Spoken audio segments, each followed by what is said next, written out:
Here is chapter 2 of Sage and the Journey to Wishworld.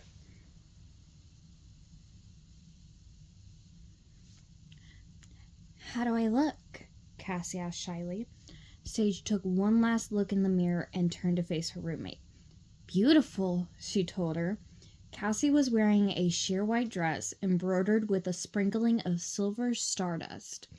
The waist was cinched with a wide silver sash tied in the back in a big bow.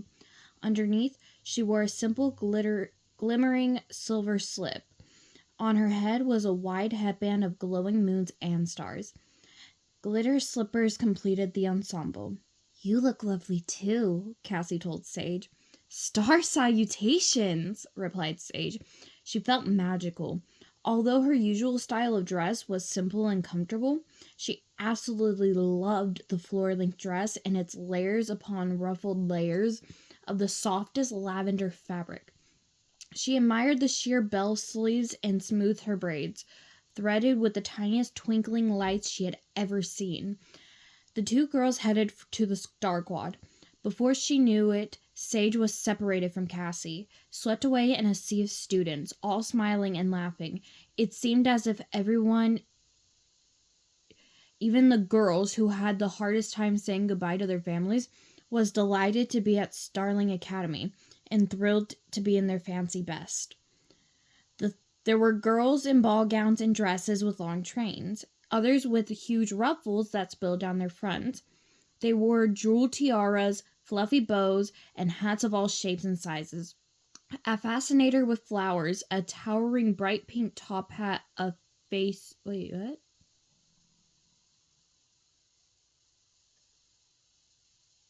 They wore jeweled tiaras, fluffy boas, and hats of all shapes and sizes. A fascinator with flowers, a towering bright pink top hat with a face obscuring net? Hold on, I feel like I'm missing something. One sec. I could have sworn there was more to that. Anyway, Sage felt like she was a part of a big, happy, festive party, and they all slowly made their way to the Star Quad. A girl with long, shiny hair, the same shade of pink as cotton candy, stumbled on her long train and momentarily clutched Sage's arm for support. Isn't this exciting?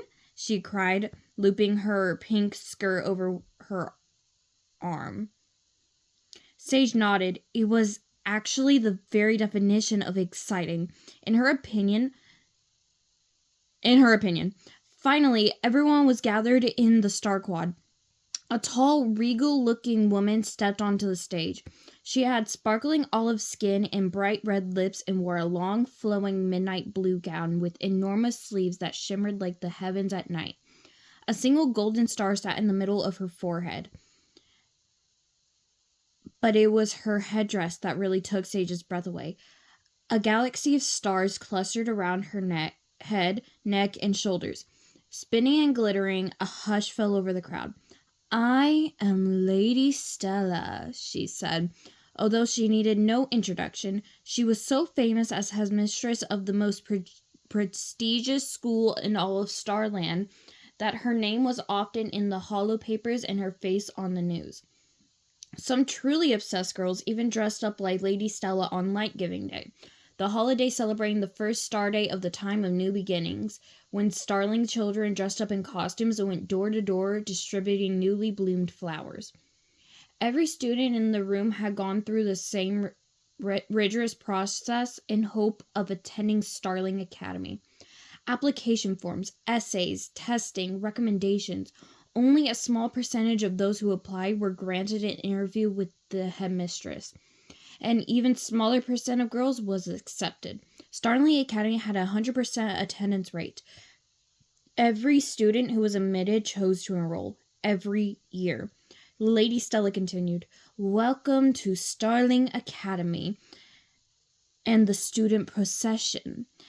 It is a time-honored tradition for our newest students to dress in their finest clothes and walk through the campus to be received by students and faculty.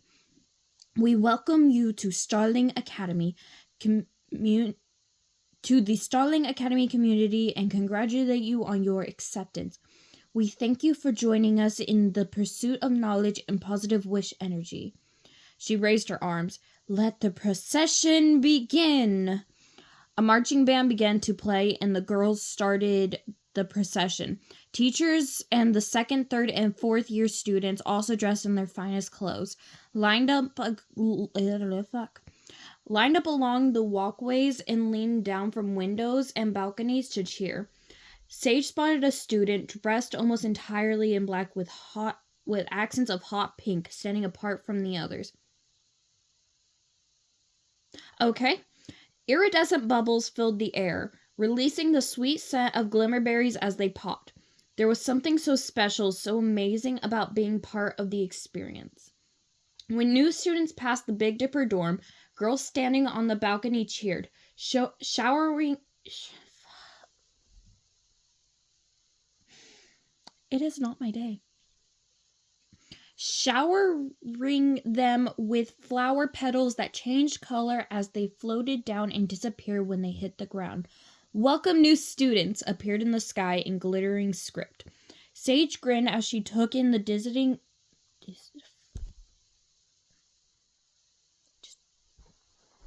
I decided to make myself more comfortable. I can't do this.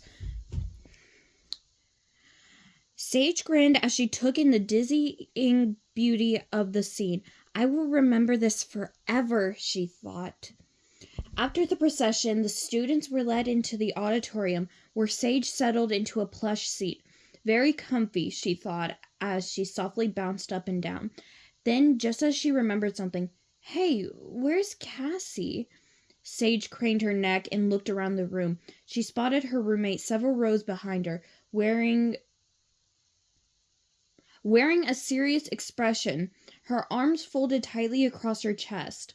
Sage gave Cassie a huge wave and pointed to the empty seat next to her, but the seat was immediately filled by a girl with pale blue hair with bangs and fringed dress of the same exact color.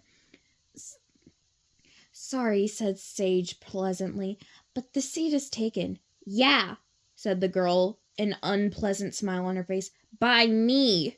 Sage was fuming, but she decided to let it go. She turned back to Cassie and shrugged. Everyone in the audience spoke in hushed voices and sat up very straight, well aware of the significance of that star day. Some of the girls were already whispering together as if they had been friends forever. Sage felt a stab of excitement. It was possible that somewhere in that room was her future best friend. But then she thought her future biggest enemy could be there too. The crowd burst into thunderous applause as Lady Stella stepped onto the stage. "Welcome to Starling Academy," Lady Stella began. "I hope you enjoyed the welcome procession. You are an extremely exceptional group of students. Almost every girl on our star who has reached the age of fulfillment applies for a spot in Starling Academy. You've all worked very hard to get here, and we are happy to have you." "Aww, she's happy to have them." Sage felt a flush of pride. Simply sitting there in the auditorium was already an accomplishment. "And now you are about to begin the most important work of your lives," Lady Stella paused. "As we all know, you are all here to begin your training to become wish granters. Once your education is complete, you will be on your way to collecting the precious wish energy that keeps Starland operating." She paused and nodded. "And as you also know, wishlings make many wishes," she continued. "As they are about to blow out their birthday candles," Sage sniffed appreciatively as the smell of chocolate cake filled the room. "On a shooting star streaking across the sky," Lady Stella added. The lights went out and the ceiling twinkled with starlight, a bright flash splitting across the sky. Nala? Is there a sty? Anyway. Across the sky, she continued. "As they blow on a dandelion gone to seed," Sage reached out to touch one of the small white tufts that appeared and danced around the room. "As they toss a coin into a fountain," students squealed as they were sprinkled with cool water droplets. And I don't need to tell you that the wishes of wishing children in particular are the purest and produce the greatest amount of energy. The headmistress nodded and continued. As everyone knows, when a wish is made, it turns into a glowing wish orb, invisible to the wisher's eyes. The wish rapidly flies through the heavens to Starland. When the wish orb arrives, it is collected by a wish catcher, who determines whether it's a good wish, a bad wish, or an impossible wish. Oh my god! The good wish sprout pretty sparkly stems and are brought to the wish house, where they are tended to and observed by trained wish watchers. It can take anywhere from a few star minutes to a few star years for a wish to be ready to be granted. Say that 5 times fast, Jesus Christ. That is when it emits the most wonderful, magical glow. It is the most amazing sight to see, even if a starling has seen it 1,000 times. Then the wish orb is presented to the appropriate starling for wish fulfillment. Once a good wish is granted and the wish energy collected, the wish orb transforms into a unique and beautiful blossom. Bad wish orbs are another story. They sprout stems that don't sparkle and are immediately transported to the special containment center, as they are very dangerous and must not be granted. Impossible wish orbs sprout stems that sparkle with an unbearably bright light. They are taken to a special area of the wish house with tinted windows to cut down on the glare they produce. They are monitored in the hopes that one day they can be turned into good wishes that are within our power to help grant. Here at Star Academy, I really hope that's not in the actual book. Here at Starling Academy, we have a state-of-the-art practice wish house where you learn to do that exactly. This has an error in it, by the way. This says Star Academy. It's supposed to say Starling Academy, and I hope that once I get the book in, it doesn't say that, because I'm actually going to be very mad, because my copy of Good Wish Gone Bad has like 2 errors in it, and it's... Sage rolled her eyes. Every starling toddler knew that stuff. Boring! She sighed and turned around to look at Cassie. Surely she was feeling restless too, but Cassie was completely focused on the headmistress, with the same very serious expression on her face. Unable to catch her roommate's eye, Sage looked around the room.